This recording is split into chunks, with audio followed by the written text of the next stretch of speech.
इदं ज्ञानमुपाश्रित्य मम साधर्म्यमागताः सर्गेऽपि नोपजायन्ते प्रलयेन व्यथन्ति च। अध्याय 14 श्लोक दुसरा. श्लोकावरल्या टीकेत माऊली म्हणतात, जे माझी नित्यता तेने नित्यते पंडसुता, परिपूर्ण पूर्णता माझी याची.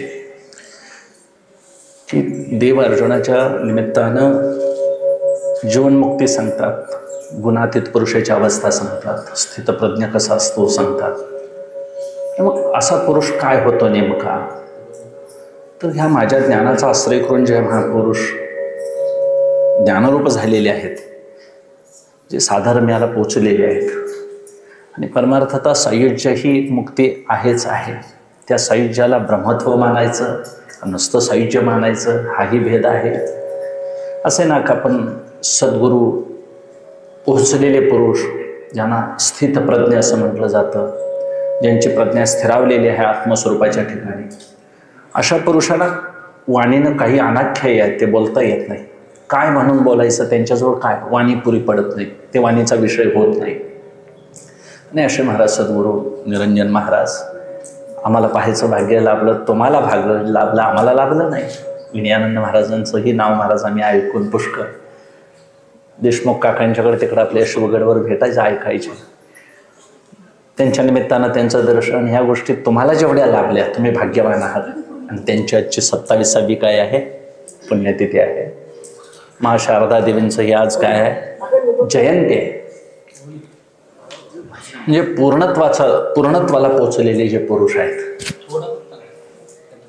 देव म्हणतात, अर्जुना, माझ्या ज्ञानरूप आश्रयाला आलेले, ज्ञानरूपत्वा पोचलेले ते काय होतात, माझ्या नित्यतेनं नित्य असतात, माझ्या परिपूर्णतेनं ते परिपूर्ण होतात. शेवटी काय, देव, संत, श्रीगुरु संत हे एकाच कोटीतले आहेत. आम्हाला फक्त शाब्दिक भेदानं बोलावं लागतं. देव सगळ्या जगताचं, अखिल कोट ब्रह्मांडाचं स्थिती, पालन, उत्पत्ती, स्थिती, संहार, ह्या सगळ्या गोष्टी प्रारब्ध प्राप्त करतो. त्याच्याकडं कृपाही म्हणता येत नाही आणि त्याच्याकडं निर्घृणतेचा दोषही नाही. तो कुणाशी वैरही धरत नाही, कुणाची स्तुतीही करत नाही. केल्या कर्माचं फळ फक्त द्यायचं काम त्याचं, कृपा करण्याचं काम मात्र श्रीगुरूंचं. श्रीगुरू कृपाळू आहेत. ते त्याचा अधिकार किंवा त्याची योग्यता केवढी आहेत तेवढी यथोचितो निज भावे, अतिशयही देत नाहीत वाजवीपेक्षा, आणि क्षमता कमी आहे म्हणून कमीही देणार नाही, योग्य तेवढंच देतात. श्रीगुरूंचं हे सामर्थ्य विशेष आहे. आणि श्रीगुरूंचं वर्णन करत असतानाच महाराज ज्ञानोबरायांनी तोंड भरून वर्णन केलं आहे. त्यांचे वर्णन अमृतानुभवात आलेले आहेत की महापुरुष किंवा श्रीगुरु ही यदक्षरम अनाख्येयम आनंदमाजम अव्यय, अव्यय स्वरूपाला पोचलेले, अज, अमर, निर्विकार अशा स्थितीला जे पोचलेले महात्मे आहेत. या महात्म्यांचं स्वरूप वर्णन करावं तर स्वरूपाविषयी बोलता येत नाही. कीर्तिरूपानं त्यांचं वर्णन करावं तर ती कीर्ती तोंड भरून सांगायला वाणी पुरत नाही. म्हणून वाऱ्या हाती माप चाले सज्जनाचे, कीर्तिमुख त्याचे नारायण. एखाद्या महापुरुषाची कीर्ती महाराज वाऱ्यानं कसा सुगंध न्यावा, तसं महाराज निरंजन महाराजांची कीर्ती सगळ्या पंचक्रोशी अखंड महाराज जिल्हावर नाही. महापुरुष हा विश्वासाठी असतो, संकुचित नसतो, व्यापक असतो. तो महात्मा ज्याने परिपूर्ण परब्रह्मतत्व गवसणी घातलेला आहे, तो महात्मा. मग अशा पुरुषाचं आपण फक्त काय करावं, चरित्र परिशीलन करावं. तो पाहावा हे डोळे म्हणून मज अचक्षुषी डोळे. देवही म्हणतो, मला तो पाहायला भेटावा म्हणून मला डोळे लागतात. अर्जुना, मी त्याच्यासाठी आकार धारण करतो, असा महात्मा मला बघायला भेटावा. वास्तविक देवाला काही इच्छा नाही, महाराज तो आप्त काम आहे, पूर्ण सकळ कामाची निवृत्ती असलेला परमात्मा आहे, कशाचीच इच्छा नाही त्याला. पण तरी देखील माझ्या संतांना, माझी कीर्ती वर्णन करणाऱ्या महापुरुषांना मी पाहावं ही बुद्धी होते. का तर देवही त्यांची चरित्र, त्यांच्या पुण्यतिथीच्या विशेषानं पर्व काळाला महाराज देव स्वतः हजर राहतात. आज ज्ञानोबरांच्या समाधी संजीवन सोहळ्याला पांडुरंग परमात्मा स्वतः येतात कार्तिक वारीला. हे वैभव आहे आमच्या संत संप्रदायाचं. आपण ज्या परमात्म्याची आयुष्यभर सेवा केली, ज्ञान हे त्यांचं स्वरूपच आहे. मग ज्ञानरूपानं करा, कर्मरूपानं त्यांनी सांगितलेल्या सिद्धांतांना निष्काम कर्माद्वारे त्याची पूजा करा. उपासनेतून कुलधर्म, इष्टदेव, कुलदेव त्या माध्यमातून करा. सगळे मार्ग, अशेष मार्ग तिकडेच पोचणारे आहेत. आणि या मार्गातून सेवा करून महाराज जे भक्त आहेत ते सेवेनं देवाला ऋणी करून ठेवतात आणि ऋणी झालेला देव मग त्यांची आस धरतो. देवानं ज्यांच्या दर्शनाची इच्छा धरावी असा जीवनमुक्त पुरुष शोभतो महाराज. पौर्णिमेचा चंद्र जरी शोभत असला तर ज्ञानोबा म्हणतात, हे काय मी म्हणूला हे सूर्यदृष्टी, सूर्याच्या दृष्टीनं पौर्णिमेच्या चंद्राचे काय तुम्ही विषाद सांगता, मी उगवलो की चंद्रही नाही सावत. तसं महापुरुष एकदा महाराज त्या उदयाचळाला पूर्वीकडे आले की मग हे सगळे महाराज आमचे सामान्य जीव कुठेतले आम्ही साधक, आम्हाला ज्ञान तरी काय, आमचं पात्र आम्ही असं म्हणतोय, आम्ही निमित्त आहोत, निमित्त मात्र भवसव्य साचन. अर्जुनाला निमित्त केलं असं म्हणतात. मला सांगा, असं वैयक्तिक मत मांडू नये, पण असं वाटतंय जीवाला देवाचं समग्र ज्ञान सहन होईल काय? नाही होणार महाराज. फक्त निमित्त म्हणून केलंय आणि निमित्त म्हणून तुम्ही आम्ही इकडे आलोय. ज्याला ही योग्यता देवानं निवड करायची आहे, आम्ही करायचं नाही परमार्थ. देवानं निवडलेली माणसं परमार्थ करतात. एक निष्काम पूर्वपुण्य ज्याच्या पदरात आहे तो तरी परमार्थ करील, नाहीतर ज्याला महाराज अत्यंत विवेक आहे तो तरी परमार्थ करेल. इकडं माणसं ढकलून येत नाहीत, आणून येत नाहीत. पूर्व पुण्य बळकट आहे तोच मनुष्य परमार्थ करतो. तसं तुम्ही आम्ही महाराज सद्गुरूंची कृपा आहे आमच्यावर, आणि ही गुरुकृपा ईश्वराची कृपा व्हावी लागते, शास्त्रांची कृपा व्हावी लागते, आणि स्वतःची स्वतःवरही कृपा लागते. त्याला आत्मकृपा म्हणावी, आपल्या अंतःकरणाची कृपा म्हणावी. आपणच आपल्याला नाही ओळखलं महाराज तर मग आपली प्रगती होईल कशी परमार्थता? म्हणून आपल्याला आता काय अधिक ठरवायचं आहे, आम्हाला व्हायचं काय आहे नेमकं. आम्हाला भक्त व्हायचं आहे, आम्हाला विद्वान व्हायचं नाही, पंडित व्हायचं नाही, आम्हाला सेवा करायची आहे. आणि सद्गुरूंची आणि देवाची सेवा करण्याकरता महाराज उपासकच व्हावं लागेल. उपासना म्हटल्यावर कर्माचा अंतर्भाव आलाच महाराज. अगदी उदबत्ती लावण्यापासून ती पाणी घालून त्यांची सेवा करणं, त्यांची पाद्यपूजा सगळ्यापर्यंत महाराज कर्म आहे. मग कर्माचा ओटा ठेव म्हणून अट्टहासानं टाकूही नाही, ते करायलाच पाहिजे. आणि उपासनेतून महाराज चित्तशुद्धी होत असेल, चित्त स्थिर होत असेल तर मग आणि परमार्थासाठी काय करावं लागतं? काहीच करावं लागत नाही. म्हणून परमार्थ, अस्सल परमार्थासाठी महाराज काहीही करावं लागत नाही. काही घालवायचंही नाही आणि काही मिळवायचंही नाही. प्राप्ताची प्राप्ती त्यालाच म्हणतात, नित्यनिवृत्ताची. मुळात दुःख आहेच कुठं स्वरूपाकार दृष्टीने, आणि मिळवायचं तरी काय आहे महाराज? मिळवायचं आहे ते भौतिक जगामध्ये, बाह्य प्रारब्ध आहे ते भौतिक सांभाळतो आमचं, आणि आंतरिक प्रारब्ध आपण क्रियमानातून उत्पन्न करायचं आहे, आणि आंतरिक हित आपण जपायचं आहे. आणि आंतरिक हित जपण्यासाठी साधकानं कायम जागृत पाहिजे. आणि मग त्याच्यासाठी महापुरुष महाराज हे दिपे दिसे पाहता आपली वस्तू, आपली अंधारात हरवलेली वस्तू पाहण्यासाठी उजेड पाहिजे. उजेड दीप रूपानं पाहिजे, आणि ते दीप महाराज हे साधक आता निष्पाप करणारे महापुरुष आहेत. म्हणून ज्यांनी महाराज ज्या भागामध्ये असे महापुरुष उत्पन्न आले त्या ह्या भागाचं विशेष पुण्य म्हणायचं महाराज. हे तुमच्या वैयक्तिक किंवा त्या संप्रदायाचं असं नाही, या भागाचं एक विशेष पुण्य म्हणून इथं महात्मे आले, ते इथं थांबले, त्यांनी जागा पावन केली. आणि आमच्यासारख्या महाराज अनेक साधकांना त्यांनी थोडी थोडी थोडी तेलवात घालत गेले, आणि लावून ज्योत गेले, वेदांताचे गेले, उपासनेचे गेले, कर्माचे गेले. त्यामुळे आम्ही वाट चुकणार नाही इथून, आणि त्यांची कृपा वेळोवेळी जागृत करते आम्हाला महाराज. म्हणून साधकांना असं कायम दक्ष पाहिजे, अंतःकरणाजवळ महाराज सदैव असं उभं पाहिजे वृत्तीजवळ, की माझी वृत्ती कुठं हलते का, कुठं ढलते का. आणि कारण परमार्थच मुळात स्वतःसाठी आहे. इथं देवाचंही काही नाही, श्रीगुरूंचंही काही नाही. श्रीगुरू काय करतील महाराज? श्रीगुरू पोचलेल्या ठिकाणी ते वाट दाखवतात, आणि काय तुम्हाला करतील? तुम्हाला कंटाळा आला कडेवर घेतील, तुम्हाला बोटाला धरून चालवत नेतील. त्या उपकारातून उत्तीर्ण होण्यासाठी तरी म्हणून आम्ही जागृत राहिलं पाहिजे. म्हणून श्रीगुरूंच्या सेवेचं फेटत नाही, देवाचं ऋण फेडता येईल महाराज. श्रीगुरूंनी कितीही तुम्ही त्यांच्यावर त्यांची सेवा करा, काही करा, त्यांनी दिलेल्या ज्ञानाचे उपकार आम्हाला इह जन्मामध्ये नाही अनंत जन्मामध्ये फेडताच येणार नाहीत. त्यानेच म्हणायला पाहिजे, मी तुला काय दिली? सूट दिली. एखाद्या मोठ्या महाराज श्रीमंतानं म्हणावं, माझं कर्ज तुला काय केलं? मी माफ केलं. कारण ते आम्हाला न फेडता येण्यासारखी रक्कम आहे महाराज. म्हणून श्री संताची माथा चरणावरी साष्टांग हे करी दंड. विश्रांतीला पोचवलेली महापुरुष आहेत महाराज. त्यांनी विश्रांती कळवून दिली. आणि मग ज्याला अनुभव आहे, आणि अशा अनुभवाच्या ठिकाणी जा म्हणणारे, लौकिक हित देणारे पुष्कळ भेटतील, आणि अलौकिकाला पोचवणारा महात्मा दुर्मिळ आहे. आणि असे अलौकिकाची ओढ असावी. लौकिक मोह भुलवतो महाराज. मोठ्या मोठ्यांना बोलवलं त्या मोहानं, रेणुका मातेला बोलवलं, विश्वामित्रांना बोलवलं. हे शब्द स्पर्शादी रूपरसगंधादी तुम्ही सगळी जाणकार मंडळी आहात. मला थोडंसं जरी हायगय केली साधकानं तरी कधी डोळा काय दाखवेल सांगता यायचं नाही, कधी कान काय ऐकतील सांगता यायचं नाही. आणि आवडीनं माणसं महाराज त्यात जर एकदा रमली तर त्याच्यासारखं महान पाप कुठलंही नाही. आधीच मुळात पाप करू नये अशी वृत्तीच नसावी. आवडतंय पाप जीवाला, कारण जीवाचा स्वभावच आहे. परांचे खाणे व्यत्रणच स्वयंभू. ही इंद्रिय बहिर्मुख आहेत महाराज, पुढे धावतात, मागं बघायची त्यांना सवय नाही. आणि वळवायचं झालं की मग कष्ट आहे, त्रास आहे, त्याच्यासाठी त्याग आहे, वैराग्य पाहिजे. आणि मग तशी मनोवृत्ती सदैव, कारण ती संकल्प विकल्प करतच आहे महाराज. कारण हे 4 घटकच आम्हाला आतापर्यंत वापरता आले नाहीत, म्हणून आम्ही सहजासहजी मनाचं ऐकत आलो. मनाला आम्ही कधी ऐकायला लावलं नाही. घरात जसे आहोत तसेच महाराज आम्ही मठात येतोय, मठात आहेत तसंच पंढरपुरात जातोय, आळंदीत जातोय. देव तरी काय करेल सांगा, की जसं घरात वागतोय तसं इथं वागून चालेल का हो? देऊळ नव्हे घर, प्रपंच परोपकार. ही परोपकाराची भूमी आहे, ही पवित्र आहे. इथं आलं तर पाय सोडून बसू नये, अवासवा बोलू नये, निंदा तर करूच नाही. कोणाचं महाराज रटाळ गाणं इथं बोलूच नाही. आम्ही त्याच्यासाठी आलो नाही, पवित्र ठिकाण आहे. इथं सात्विक लहरीनं परमार्थ आम्हाला करायचा आहे, साधक बनायचं आहे आम्हाला संसारी भोगी बनायचं नाही आहे. तो रोल तुम्ही सांभाळायचाच प्रपंचातला, तो करावाच लागेल, कारण भिक्षापात्र अवलंबने.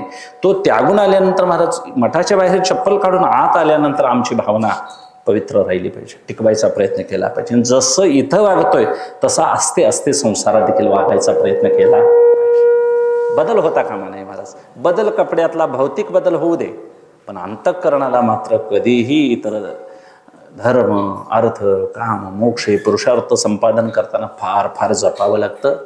म्हणून हे भौतिक विषय फार त्रास देणारे आहेत. मन अनादी कल्पनेचं आहे, अनादी संस्कार मनावर आहेत. त्या मनाला शुद्ध करण्यासाठी म्हणून आम्हाला निष्काम कर्माची साधना करायला पाहिजे. आम्हाला इच्छा धरून कर्म करायची सवय आहे. आणि सकाम कर्म, सकाम उपासना आपल्या संप्रदायात नको असं म्हणणं नाही, फक्त त्याची इच्छा धरून करणं हे नको आहे. सकाम कर्म चांगलं आहे, सकाम उपासनाही चांगली आहे. कारण अडचण आहे संसारी माणसांना, काहीतरी त्रास असतो, काहीतरी देवानं द्यावं, काहीतरी अमुक मिळावं अशी अपेक्षा असते महाराज. करतात लोक त्याच्यासाठी, नाही असं नाही, पण पाहिजे तसं त्यानं भजन घडत नाही. कर्म उपासना ही जर निष्काम असेल तर फलद्रूप होते. म्हणून चित्त शुद्ध व्हायला पाहिजे, शुद्ध झालेलं चित्त शांत व्हायला पाहिजे, आणि शांत झालेल्या चित्ताचा चैतन्यात लय व्हायला पाहिजे. ह्या 3 टप्पे आम्हाला क्रमशः कळले. मला ना चित्तशुद्धी ज्याची झालेली आहे आणि मागं त्यानं का जावावं, जरा साधनेचा वेग वाढवावा. दिवसाआधी ठाकता सोहम सिद्धीते. एखाद्या गूढ अशा वनात आल्यानंतर त्याने आपली वाटचाल लवकर करावी महाराज. अंधारी रात्र आहे, लवकर प्रवास करावा. तसं आयुष्य जात आहे पहा काळ जपतसे महा. आयुष्य थोडं आहे उरलेलं, आपल्या हातात नाही. म्हणून साधकानं मन महाराज मनाला, कारण मागून बुद्धिगत वासना दाबत असतात, वासनेचा रेटा आहे मागून. त्या वासना शास्त्रानुसार आहेत का आपल्या आवडीच्या आहेत ही आणि बघायला पाहिजे. आमची आवड आहे महाराज वेदेन करता प्रेरणा, विषयावरी सहज वासना. आम्हाला गाणं लवकर पाठवत आहे, अभंग पाठवत नाही. 60 वर्ष भगवद्गीता पारायण केलं तरी महाराज नको ते लवकर लक्षात राहतं. हे संस्कार पूर्वजन्माचे आहेत आणि तो सहज स्वभाव झाला आहे. कारण एकच गोष्ट सारखी करून सतत संस्कार झालेला आहे त्या शरीराला, वाणीला, मनाला, आहारात, सगळं महाराज. आणि मग हे असं स्वभाव बनलेलं, आणि तो सहज स्वभाव एकेकाळी आम्ही सुरुवात केलेली आहे त्या स्वभावाला. एकेकाळी लोकांनी मांसाहार खायला सुरुवात केली म्हणून आता ते सहज पचवतात. आणि एकेकाळी महाराज मांसाहार म्हणजे वाईट म्हणणारा आमचा संप्रदाय आता भारत भूमीमध्ये सांगायची वेळ आली, तुम्ही शाकाहारी व्हा. हे विषय नव्हेत प्रवचनाचे, कीर्तनाचे. वाईट अवस्था आहे. भारतामध्ये हे कधी केलं जात नव्हतं, एवढा आर्यावर्त पवित्र होता आमचा. पण तरी देखील सहज ही भूमिका प्रत्येकाची अशी झालेली आहे की ह्या गोष्टी आम्ही कधीतरी थोड्या अंशात केलेल्या आहेत. म्हणून शास्त्राचे संस्कार, श्रीगुरूंनी सांगितलेल्या वाटा हे महाराज सतत आम्ही अभ्यास करत बसवायचे. तच्चिंतनम तत्कथनम अन्योन्य तत्प्रबोधनम. एकमेकात बसलं की महाराज तेच श्रवण केलं पाहिजे, तेच बोललं पाहिजे, त्याचाच अभ्यास केला पाहिजे. का बरं असं होणे, मोकळं भेटलं तर कोणतरी त्या माझी जातीचे मज भेटू कोणी. महाराज आमचं तर पापोदयाला आले का काय की हरिपाठाला चरण चुकलं तर कोण सांगायला भेटत नाही आम्हाला. ते तसलं सोडून दुसरं बोल म्हणतात काहीतरी माणसं. म्हणजे किती माणसं बहिर्मुख झालेली आहेत. आम्हाला आपल्या आवडीसाठी वेळ निघतो म्हणून मनावर असे संस्कार झालेले आहेत की भोगाचे. आता ते त्याग म्हटलं तर तेवढं पराकोटीचं वैराग्य आमच्याकडं नाही. दुःख होत आहे. आणि मग ते दुःख सहन करणारा कोण? मग एखादा धैर्य शंभू ओढवी गळा. समुद्रमंथनातनं विष निघालं, ते पिण्याकरता भगवान शंकर धावले. तसा एक वैराग्याची गरळ पिणारा कोणतरी पाहिजे. मग तो साधक तसा असायला पाहिजे, क्षणभरात त्याचा त्याग करता आला पाहिजे. म्हणून परमार्थ ही गोष्ट काही सर्वसंग प्रत्याग करणारा संन्यासी श्रेष्ठ आहे असंही नाही. अगदी निष्काम कर्म करणारा महाराज, अगदी यथोचित वागणारा संसारी सुद्धा हे फळ प्राप्त करू शकतो. म्हणून असं काही समजायची गरज नाही की आपापल्या कर्मामध्ये सगळेच चांगले आहेत. आपापल्या कर्मामध्ये सगळेच योग्यतेनं कर्म करत आहेत.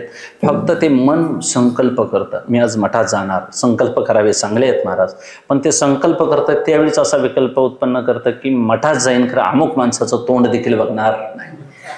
तिथंच विकल्प करतात महाराज. आणि मग तो विकल्प जास्त पकडून ठेवतं चित्त, बुद्धी निश्चय त्याच्याविषयी करते, निर्णय देते असं करायला पाहिजे. मग ते चांगला संकल्प आहे तो लक्षात राहत नाही महाराज. मठात येई तोपर्यंत अमुक दिसला तर बघणारच नाही, आणि असं करीत महाराज जे चाललंय त्याच्याकडे काही लक्ष राहत नाही. आणि असे मन बुद्धी चित्त सदैव हे कार्य करतात. तो अहंकाराचं एक मोकळं मैदान आहे, त्यावर हे सगळे खेळ चाललेले असतात. आणि तो अहंकार मग जसा जसा प्रवृत्त होईल, आता इतर मैदानं महाराज आहे तिथंच असतात, पण अहंकाराचं मैदान झोपलं की काय होतं, अज्ञानात लीन होऊन जातं.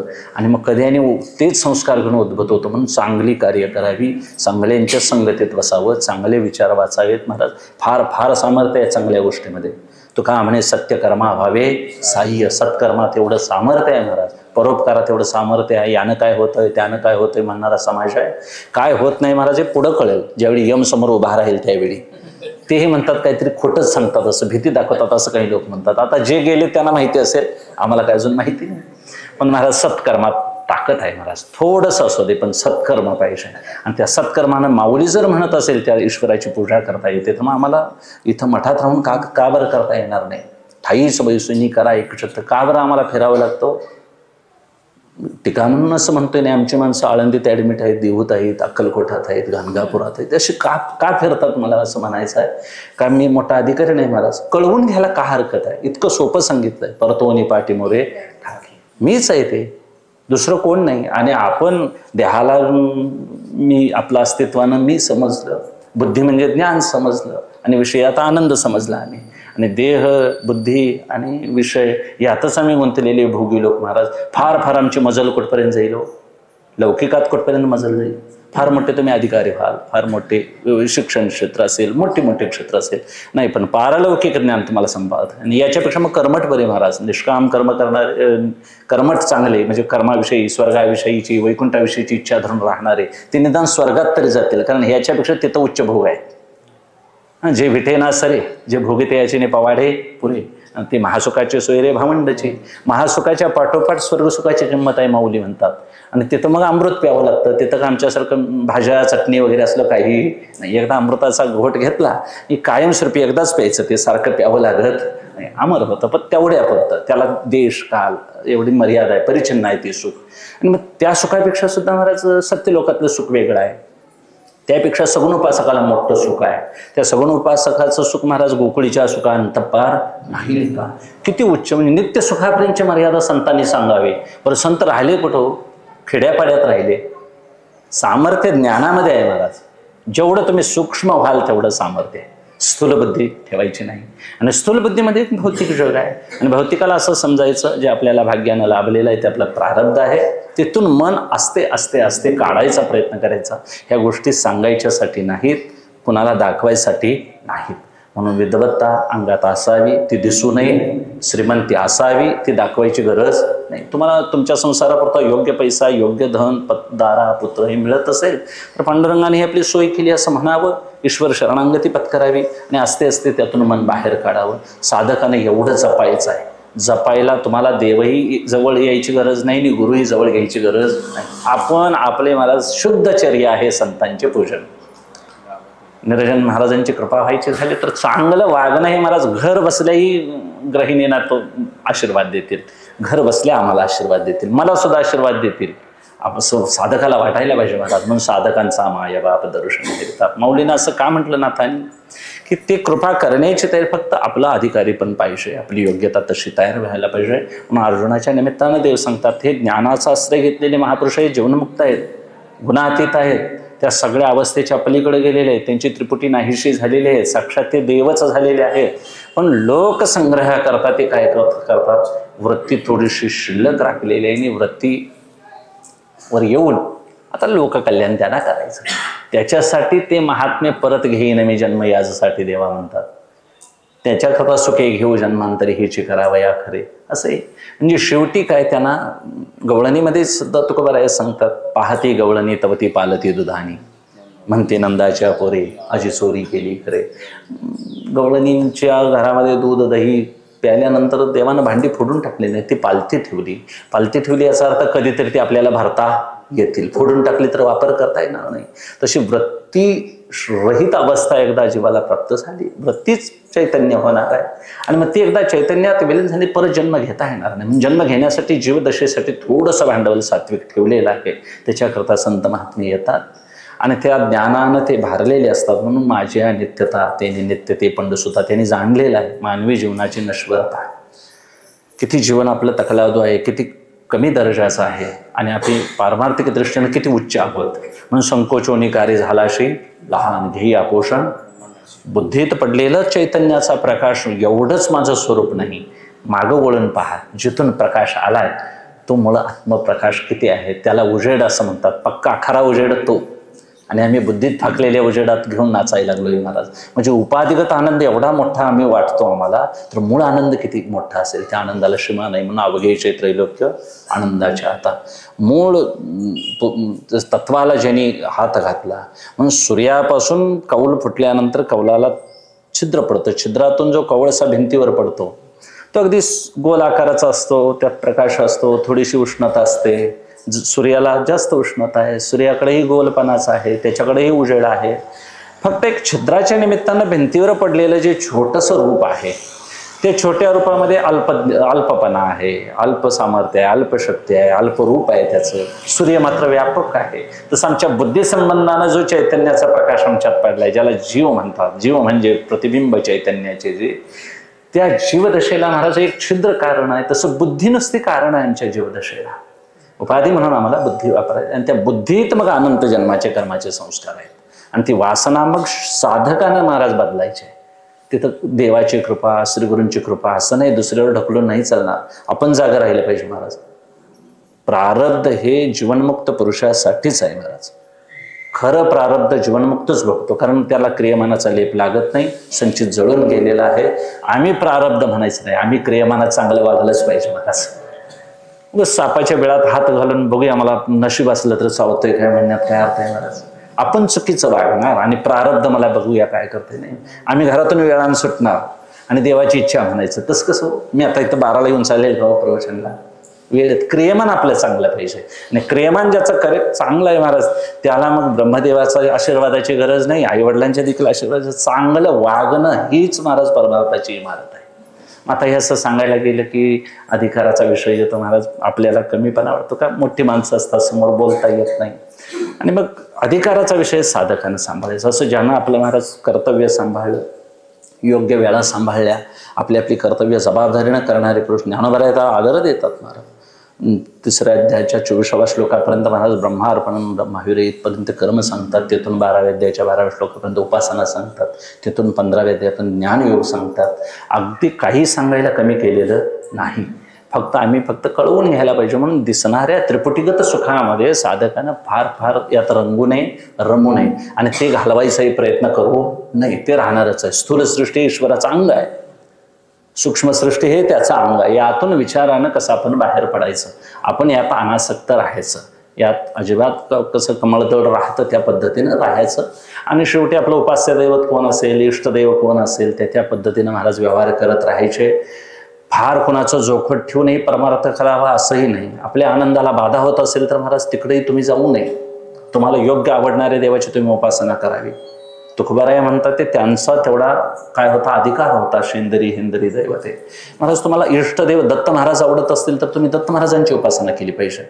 मला गणपती आवडत असेल तर मला गणेशाची उपासना करावी लागेल. शेवटी कारण ब्रह्मापर्यंत आम्हाला जायचं आहे, कार्य ब्रह्मात अडकायचं नाही.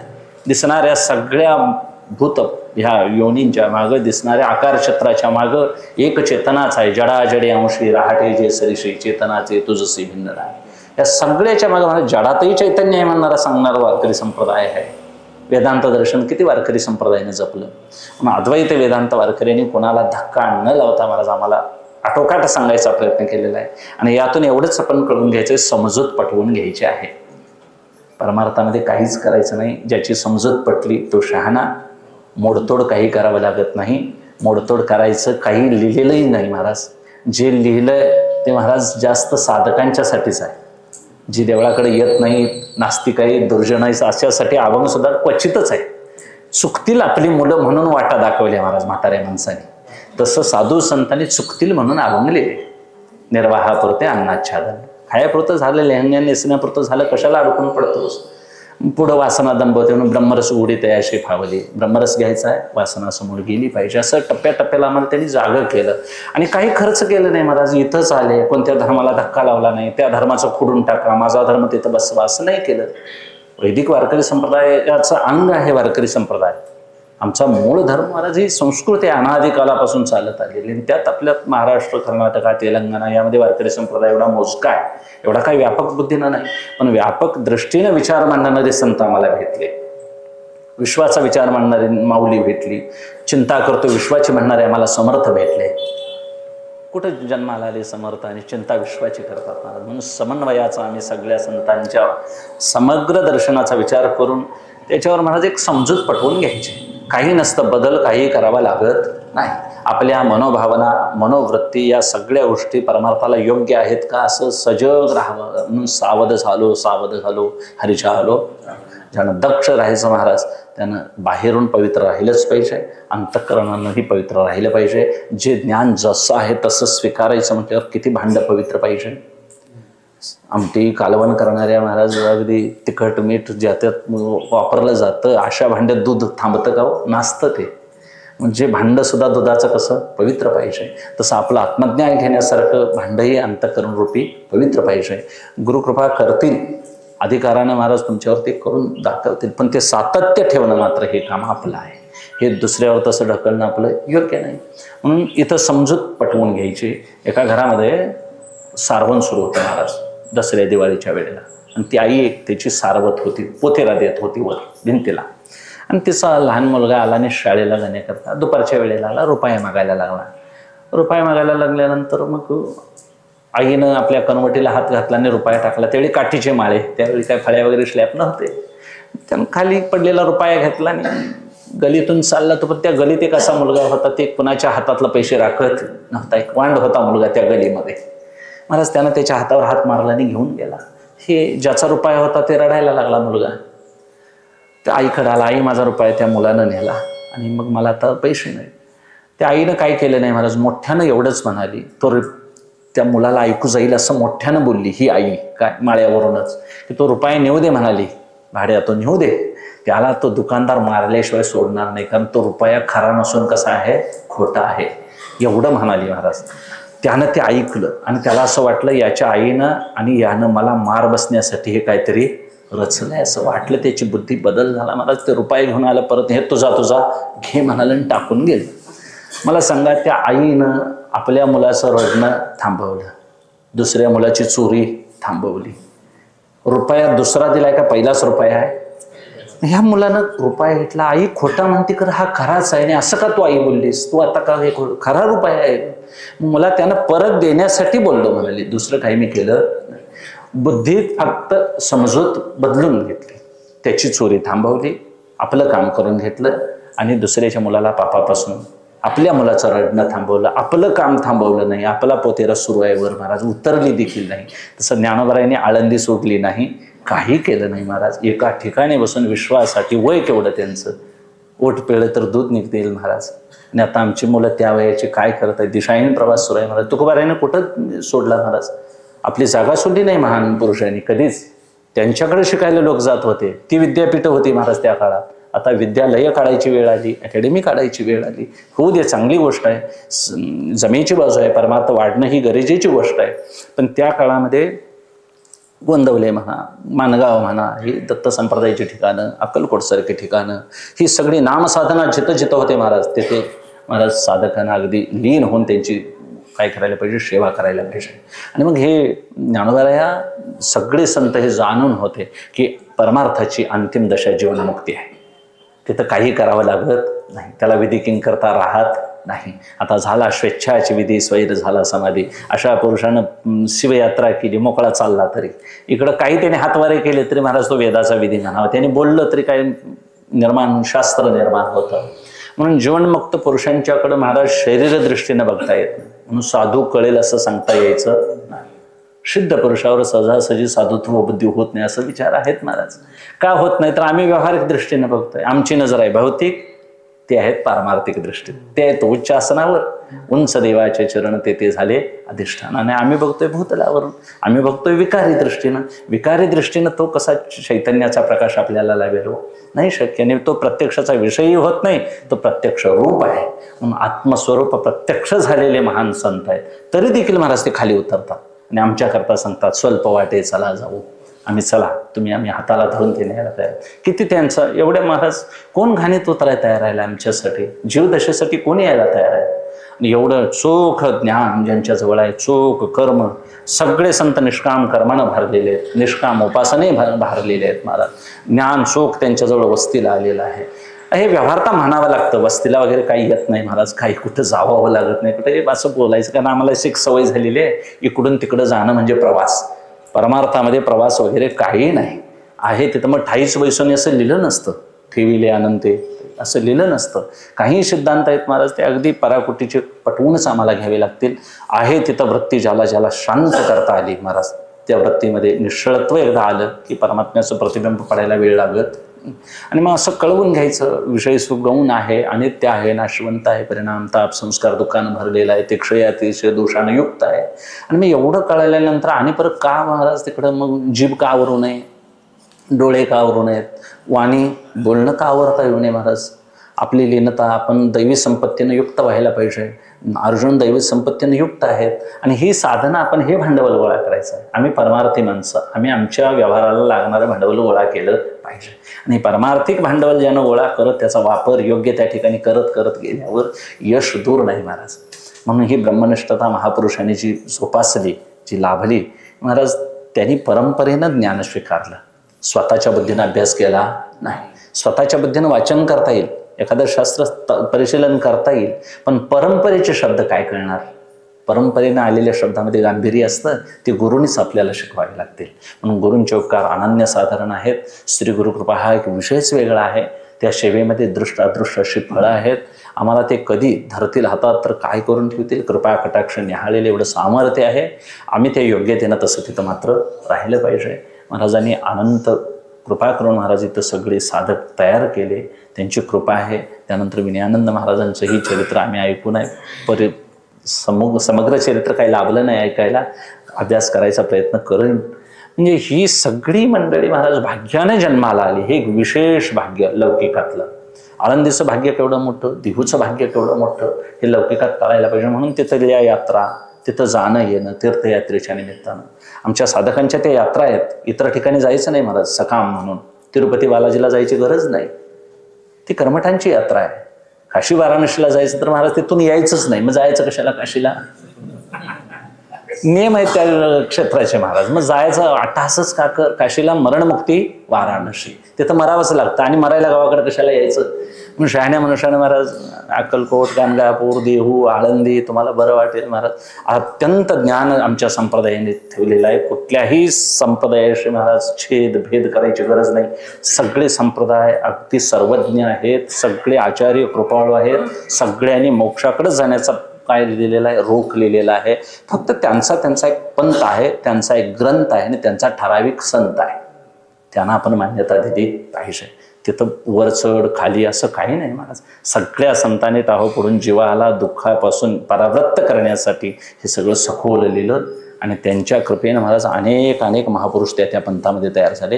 म्हणून वारकरी संप्रदायाचा असा आहे, नाथ संप्रदाय, आनंद संप्रदाय, स्वरूप संप्रदाय असे नात का अनेक संप्रदाय. आकाशात पतितम तोयम, पडलेलं पाणी महाराज सगळं नद्या ओहळा वाटे गंगेचं समुद्राला मिळतं त्या माध्यमातून. पण इतर धर्माच्या बाबतीत बघायला गेलं तर आमच्यामध्ये गुरु आणि देव यांच्यामध्ये जो विशेष प्रेमाचा भाव मांडलेला आहे तो इतर संप्रदायामध्ये दिसत नाही. पीर पैगंबर आणि अल्लाह हे वेगळे वेगळे मानतात त्यांच्या संप्रदायामध्ये. अनेक प्रेषित पैगंबरांच्यात वेगळे मानले जातात. आमच्या संत आणि देव वेगळे मानले जात नाही, एकच आहेत. प्रतिमा फक्त, अधिकार उलट संतांचा जास्त आहे. का? कृपाळू दया आहे त्यांच्या अंतःकरणात, जीवाचा उद्धार व्हावा असे. आणि मग असे दयाळू महाराज साधू आपल्या महाराष्ट्राच्या भाग्यानं इकडं जास्त संत जन्माला आले. देवभूमी आहे उत्तर, आपल्याकडे देव विशेष जन्माला आले नाहीत, म्हणून त्यांनी आपली लेकरं इकडं पाठवली. आणि महाराष्ट्र भूमीमध्ये मला मराठी भाषेमध्ये त्यांनी ज्ञानेश्वरी लिहून, इतर भाषा नव्हत्या का, 56 भाषांचा केला असे गौरव. 56 भाषा समावेश, किंवा 56 कोटी देश होते अस्तित्वात महाभारत कालामध्ये. 56 भाषा असतील, काही म्हणतात आता 1500-1600 भाषा प्रचलित आहेत म्हणतात, त्यातल्या प्रमुख भाषा काहीतरी 56 आहेत असंही म्हणतात. काही असे ना का, पण मराठीत ज्ञानोबराय साक्षात पांडुरंग आहे महाराज, त्यांनी मराठी भाषा निवडावी. आणि आम्हाला मराठीचं काय वेड लागू नये, आमच्यावर कृपा करावी माऊलीने. मराठीचं वाङ्मय आम्ही सदैव महाराज बघावं, आणि त्या गाथा मराठीत असावी. नामदेवराया मराठीत बोलतात, सगळे संत महाराज सगळी लाज भीड सोडून मराठीत आम्हाला मानतात. मराठीत आम्हाला कळवून घ्यायला का बरं लाज वाटावी? इंग्रजी ही वैश्विक भाषा आहे, वापरावी लागेल ज्या त्या ठिकाणी, पण कोणत्याही भाषेचा फार अट्टहास करू नये. आपल्या संप्रदायासाठी मराठीचाच आपण काय घेऊया, आधार घेऊया. आपल्या मराठी भाषेमध्ये ही सारस्वतात आलेले सगळे सूर्यासारखे महाराज हे महापुरुष होऊन गेले, हे पराप्रमेय प्रमदान होऊन गेले. यांनी मुक्तिरूपी स्त्रीशी लग्न लावलेलं आहे. हे परिपूर्ण मुक्त पोचलेले पुरुष, धन्य झालेले पुरुष म्हणायचं. आता यांच्या हृदय ग्रंथी शोक नाश वगैरे काही बोलायची गरज नाही, आनंदातच राहिलेले, आनंदा वापते येतात. आणि मग अशा आनंदात डुंबलेल्या महापुरुषांना संसारिक सुखाची गोडी वाटेल का हो? आणि आम्ही इथे येऊन मग संसाराचं बोलावं काय? म्हणून संसाराची मजनच आहेची वार्ता अनेक म्हणता माझी. पण इथं कोण संसाराचं बोललं तर उठून जा म्हणायचे महाराज, नाही तर मी तरी उठून जातो. तुकोबारायांना सहन व्हायचं नाही महाराज, म्हणून गुरुना सहन होणार नाही अशा लौकिक गोष्टी इथं बोलूच नाही महाराज. नाही बोललेलं म्हणून मंदिरासारखी धर्मालय आहे हे, इथं बसलं तर पुण्य होतंय आपोआपच. मोकळ्या मनानं बसलं तर पुण्यवृद्धी होते महाराज, आणि इथं बसून काहीतरी बडबडलं तर पाप होत आहे. म्हणून चांगलंही बोलायच्या भानगडीत पडू नये आणि वाईटही बोलायचे. बोलण्यातच महाराज भ्रम आहे, बोलण्यातच बंद सुरू होतं. कशाला बोलावं लागतं? स्वरूपाजवळही बोलणं खुंटलं, आणि लौकिकातही विचार करून बोलायचं तर फार फार अवघड आहे. बोलण्यासाठी फी घेतात महाराज मोठे मोठे वकील लोक, तिथं शब्दाची किंमत करते. आणि मग आम्ही मोकळी माणसं कायम बडबडणारीच आहोत, मग आमच्यातून निंदा प्रसवते, काय प्रसवते. म्हणून शहाण्या मनुष्यानं वाणी मोकळी कमी वापरावी.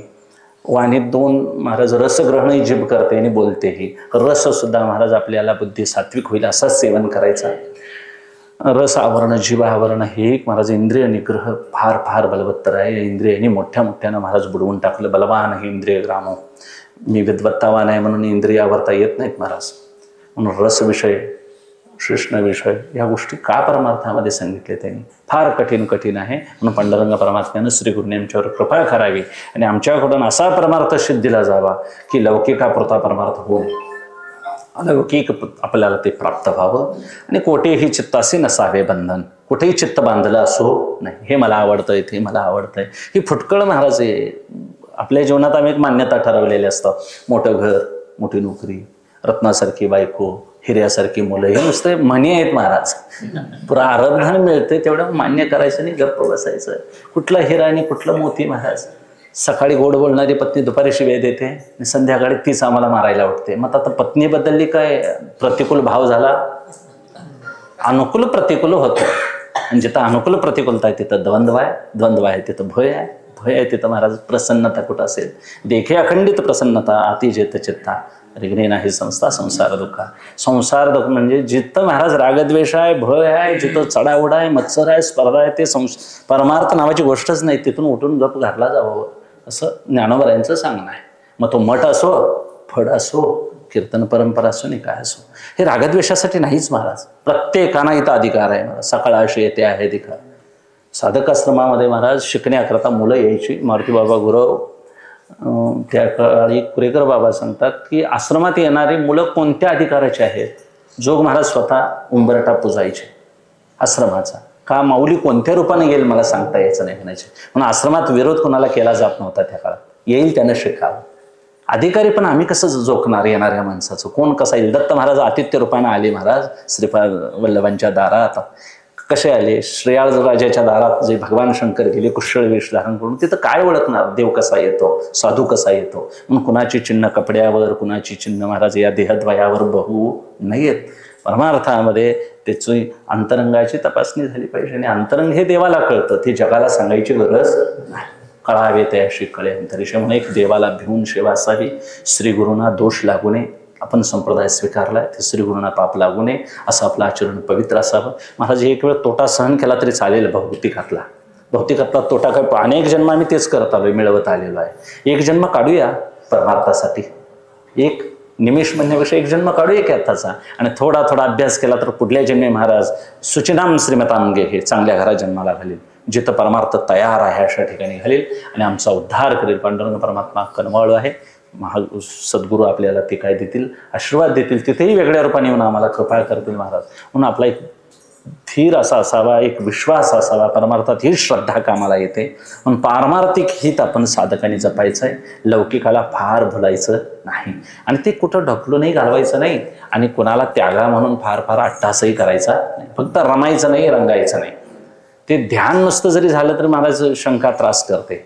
म्हणून चिंतन सदैव श्रीगुरूंच्या पायाचं, देवाच्या स्वरूपाचं असावं. त्याच्याकरता ते आश्रय सदैव असतं, त्या आश्रयाला पाहिजे. त्या आश्रयाला असलं की आम्हाला मग दुसऱ्या दुःखाची जाणीव उरत नाही. म्हणून हे महात्मे पोचलेले असल्यामुळं आम्हाला हे कळालं. आज नसते महाराज तर कळालं असतं काय? मठाच्या निमित्तानं महाराज आम्ही एकत्र आलो नसतो. हे ज्ञान त्यांच्या निमित्तानं रक्षण झालंय. त्यांनी ही तपभावना ठेवली म्हणून जीवनमुक्तीच्या पुढली ती सुख भोगलेली आहेत महापुरुषांनी. ज्ञानरक्षात विसंवादाभाव, दुःख निवृत्ती, सुखाविर्भाव. आनंदाच्या डोहावर आनंद तरंग रूपाने ते नाचले. काही व्यवहार नुसता त्यांचा कल्पित झाला. व्यवहार काय त्याने वास्तव केला असं नाही. आलो गेलो हे नुसतं उपाधिगत झालंय. समुद्र नदी नव्हे पैगा एकच आहेत ते. म्हणून आपण असं शहाण्या माणसांच्याकडून परमार्थ कळवून घ्यावा. आपली जिज्ञासू वृत्ती तयार व्हावी. महात्म्याकडून श्रवण करायला योग मिळावा. महात्म्यानं सांगितलेलं कळायला पाहिजे. एवढं शुद्ध अंतःकरण ठेवून ऐकून आणि सगळ्यांचा परिपाक म्हणून त्याचं चिंतन सदैव घरात करत राहायचं. महाराज पाया पायाला स्मरण करायला का हरकत आहे? म्हणून नामाची आपल्याला जोड पाहिजे महाराज. आपल्याला नाही मी तो आहे मी तो आहे असं नाही घडत. मग विठ्ठल विठ्ठल राम राम म्हणायला का हरकत आहे? घरची कामं करताना होत आहे महाराज. माणसं सवड काढत नाहीत, कारणं सांगतात. आणि सवड न निघणं म्हणजे विषयासक्ती, सवड काढणं म्हणजे वैरागी. घरात सुद्धा वैराग्याचे कायमस्वरूपी राम राम असले वैराग्याचं आणि कुठं जावं लागत नाही महाराज. म्हणून आपण कोणाची फार संदर्भ ठेवायचे नाहीत महाराज. ही माझी मुलं, ही माझी बायको ढकलून घालवायची नाहीत, त्याच घरात राहायचं. नंतर मग ती जेवाय वाढणार नाहीत महाराज. ही माझी बायको असं व्यवहारात म्हणायचं पण विषात बाळगायचं नाही. ही माझी का नाही तर अंतःकाळालाही माझ्या उपयोगाला येणारी नाही. मग इथं उपयोगाला येत नाही तर मग परमार्थाला येतील काय? नाहीत येणार महाराज. म्हणून अंतःकाळीचं असो विरा तुका म्हणे विठोबा. द्रौपदी माता सांगते उत्तरेला, उत्तरा अतिशय अडचणीचा प्रसंग येईल तेवढे कृष्णाशिवाय कुणाला हाक देऊ नको. ती काय म्हणते, माझे पती माझे सासरे एवढे बलवान आहेत, त्यांना बोलवायची काय गरज? ज्यावेळी महाराज अश्वत्थाम्यानं ब्रह्मास्त्र सोडलं पोटामध्ये त्यावेळी भगवान परमात्म्यानं आधीच सुदर्शन चक्र तिथं ठेवलं होतं म्हणून ते परीक्षिती राजा जगला. त्यावेळी तिला कळालं, सासूबाई सांगत होते ते बरोबर होतं महाराज. अंतःकाळाला देवाशिवाय कोणी आम्हाला मदत करणारा नाही. म्हणून पांडुरंग परमात्म्याच्या आमच्यावर असीम कृपा आहे. फक्त जाणीव आपण ठेवणं गरजेचं आहे. आणि ती जाणीव म्हणजे शरणागती महाराज. शरणागती काय लांबडवून पाया पडणं, लोकात लोटांगण घालणं असं नाही. म्हणून आमच्या जुन्या महापुरुषांनी महाराज जे आतापर्यंत आमचे वक्ते कीर्तनकार भागात आपले जे तयार झाले ते सगळे अद्वैत भक्तीचे आहेत महाराज. हे भाग्य आहे आमचं. आम्हाला अर्धकच्चं ज्ञान सांगणारे कोण नाही, सगळे तयारीचे लोक देवानं तयार केले, भाग्यवान. त्या निमित्तानं महाराज आता नवीन सगळी मंडळी मला इथं ओळख नाही पण ही जुनी मंडळी जी तयार झाली तळाशीकर महाराजांच्याकडून तिकडून, काही देशमुख काकांच्याकडून, इथं महाराजांच्याकडून आणि अन्य जे सगळे वक्ते तयार झाले महाराज हे अद्वैत भक्तीचे पुरस्कर्ते. आणि अद्वैत ज्ञानानंच आमचं कल्याण होईल आणि ज्ञान हाच मोक्ष आहे असं सांगणार अगदी टाहो फोडून वेदशास्त्र उभा हात करून सांगतात. ज्ञानाशिवाय मुक्ती नाही. ते ज्ञान इतकं सोज्वळ आहे सूर्यासारखं. ते ग्रहण करण्याकरता चंद्रकांतमणी सूर्यकांतमणी जसा असतो ग्रहण करणारा तसं साधकाने तसंच तपोतेजानं भारित व्हायला पाहिजे. ती भूमिका आम्हाला साधू संतांनी द्यावी. तसं अंतःकरण चित्तशुद्धीद्वारा चित्त शांत होऊन ते चैतन्यात लय होईतो आम्हाला त्यांनी कृपा आपली आशीर्वाद द्यावा अशी एक विनवणी महाराजांच्याकडे करतो आणि शिवेला विराम देतो.